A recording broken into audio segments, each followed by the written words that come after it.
Welcome to the Deep Dive.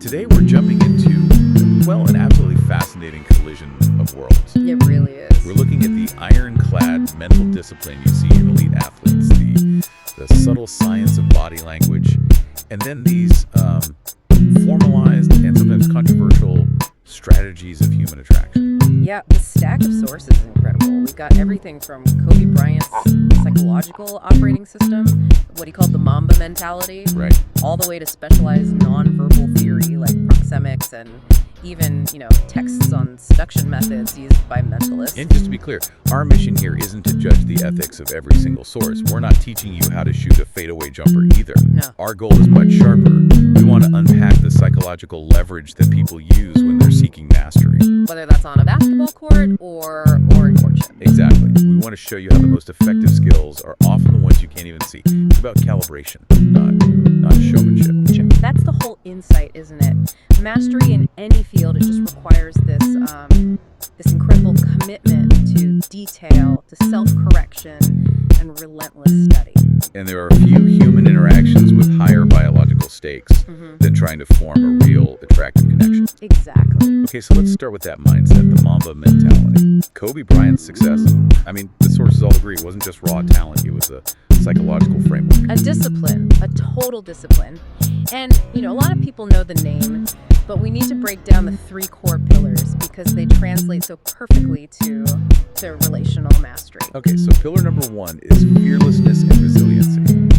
This is all about how you view setbacks, right? Yes, precisely. Seeing them not as, fatal flaws, but just as data points. Just information. Information. Kobe's whole thing was rooted in preparation. He said, I've practiced and played so many times, there's nothing truly to be afraid of. If you fail, you wake up the next morning and you're okay. Right. Failure is just a step. It's not the end. It's a mandatory step. And that has to feed the second pillar, which is obsession. And we use that word so lightly, but for him it meant this almost microscopic attention to detail. It's about breaking down a huge goal, like winning a championship, into thousands of tiny little steps. We all know the stories of his 4 a.m. workouts. But it was also about studying film and opponents' breathing patterns, their favorite moves. An unbelievable level of detail. And the third pillar. Relentlessness. You just never, ever settle for good enough. You achieve something, and you immediately start iterating on it. So if we take that whole mindset, the relentless obsession, and we apply it to relationships, it feels a little abstract at first. How does watching game film translate to understanding a partner? Well, it shifts the focus. It goes from an external competition to an internal attunement. So if Mamba mentality treats basketball as a discipline, then applying it to mating means you treat the bond itself, emotional and physical, as an equally demanding discipline. I see. So you're not studying an opponent, you're obsessively studying the nuances of your partner. Precisely. You're not just, broadly loving them. You are detail-oriented about their actual needs, their emotional triggers, what they prefer. For instance, what kind of support do they really want when they're stressed? Is it solutions? Is it just silence? Seeking perfection and meeting their needs. Continually. Not just once. And the sources are really specific about this applying to intimate moments. If you're obsessively learning, you're constantly refining your approach, your touch, the pacing, the intensity, all based on immediate feedback. Which makes attraction less about being impressive Yes. and more about being relentlessly attuned. That's a huge shift. And that leads us straight into communication, because all that attunement is useless if your body is telegraphing incompetence or instability. The consensus is that at least 65% of meaning is nonverbal. Okay, so let's talk about that subtle science, maybe starting with space. Proxemics. Edward Hall back in the 60s. Like the study of how space and distance affect everything, our feeling of safety, of power, of regulation. And today we integrate that with something called cognitive proxemics, which is where it gets really interesting for performance. Cognitive proxemics. Okay, break that down for me. It's about how your mental map of a space, your mental imagery, connects with your actual physical behavior. So give me an example. How does a mental simulation affect a real-world response? Okay, so imagine you're anxious about a meeting. You might mentally rehearse it, right?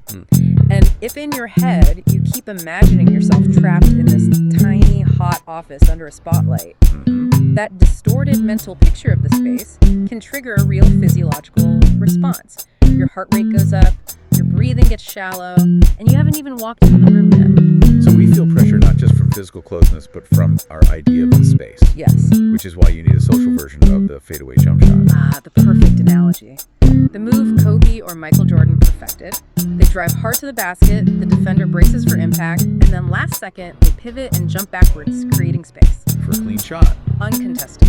And in a social context, that's the proxemic or emotional fadeaway. It's a strategic withdrawal. Exactly. You literally take a small step back, or maybe you just lower your voice, your intensity. You lower the pressure. And what does that do for the other person? It creates psychological exit space. It signals, I'm not dependent on this outcome. You are free. And that intentional distancing, paradoxically, makes them more comfortable, more attractive. It's mastery through subtraction. Which sounds a lot like Bruce Lee's philosophy, non-telegraphic movement. Yes, from Jeet Kune Do. The idea of stripping away every single unnecessary gesture, every preparatory tell, so that your actions feel completely spontaneous.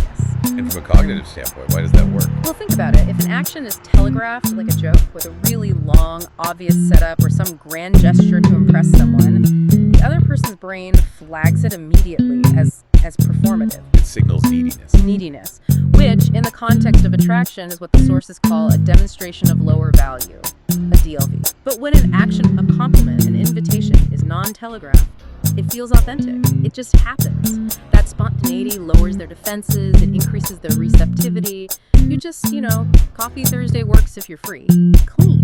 Effortless. Okay, so we've gone from the athlete's mindset to the mastery of subtle movement. Now we're turning to the people who formalize these techniques. Mentalists, social engineers. Right. I mean, these are people whose entire careers depend on understanding and guiding human perception. They use everything from cold reading and suggestion to observing those tiny, unconscious muscle twitches, ideomotor responses. You see people like Darren Brown, who can influence people to do these unbelievable things. They are masters of the method behind the effect. And the social equivalent of that non-telegraphed movement we just talked about is the mentalist discipline app. It's a covert action that the audience never sees, but it guides their focus exactly where the mentalist wants. So how does that apply to just, building rapport without being overtly manipulative? Well, it's about guiding attention, not seizing it. A simple example is subtly mirroring someone's body language.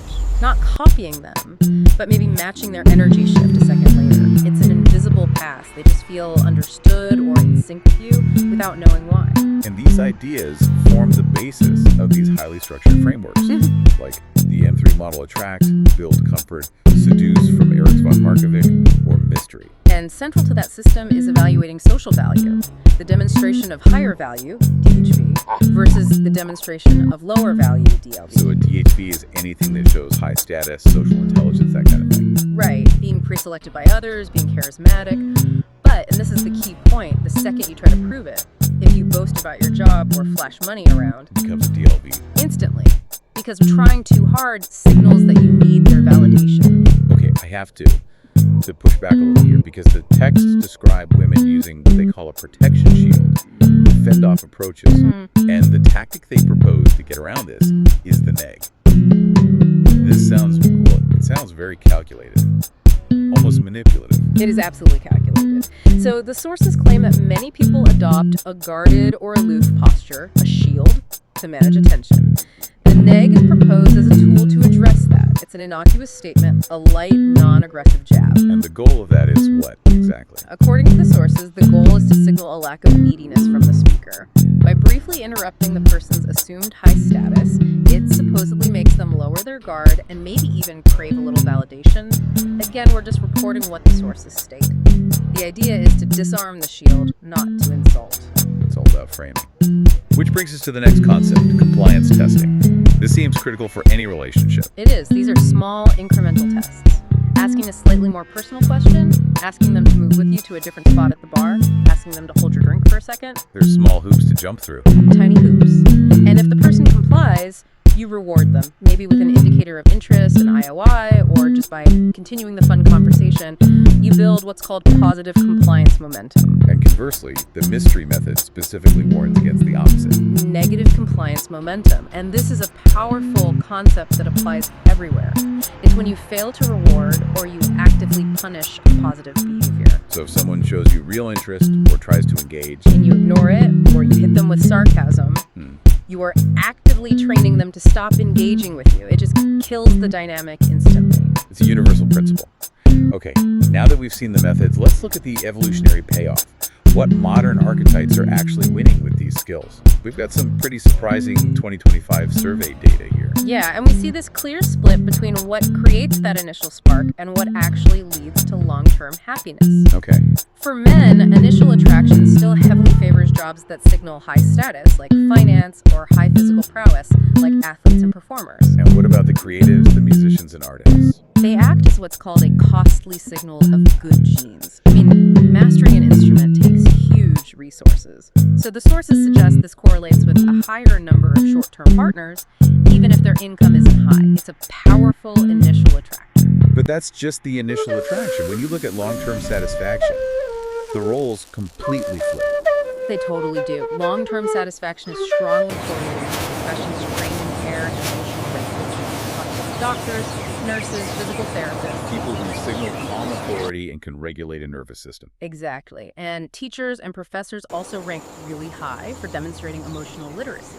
All these roles cultivate what's called felt safety. Felt safety. That subconscious feeling that you are secure and understood. And that is a massive predictor of long-term sexual and emotional satisfaction. That has to have deep prehistoric. Oh, absolutely. The dominant long-term archetype back then would have been the skilled provider protector, the person who stayed calm under pressure. Reliability precedes arousal. You have to feel safe before you can bond. And what about the proto-mentalist? The storyteller. That would be the attuned storyteller or shaman. They used ritual and stories to regulate the group's emotions, to create resonance. They were highly desirable. They had huge influence, even if they weren't always the alpha protector with the most direct offspring. So the first social engineer was actually the group therapist. In a way, yes. Which brings us back to status. Contrast that storyteller with, say, King Solomon. 700 wives, 300 concubines. His success wasn't about subtle technique. It was structural access. Wealth, status, and living in a polygynous system. Right. Status can provide an immediate, overwhelming reproductive payoff that bypasses a lot of these subtleties. Which really ties this whole deep dive together. Mastery and attraction isn't always about being overtly impressive. No, it's about leveraging that deep, obsessive, Mamba-like preparation. With the careful, non-telegraphed calibration of your nonverbal. To create connections that feel authentic, safe, and just resonant. The ultimate confidence game is the one where you're so confident you don't even look like you're trying to win. Well said. And on that note, let's circle back to that really crucial concept, negative compliance momentum. We want to leave you with a final thought on this for your own life. Okay. Ask yourself this.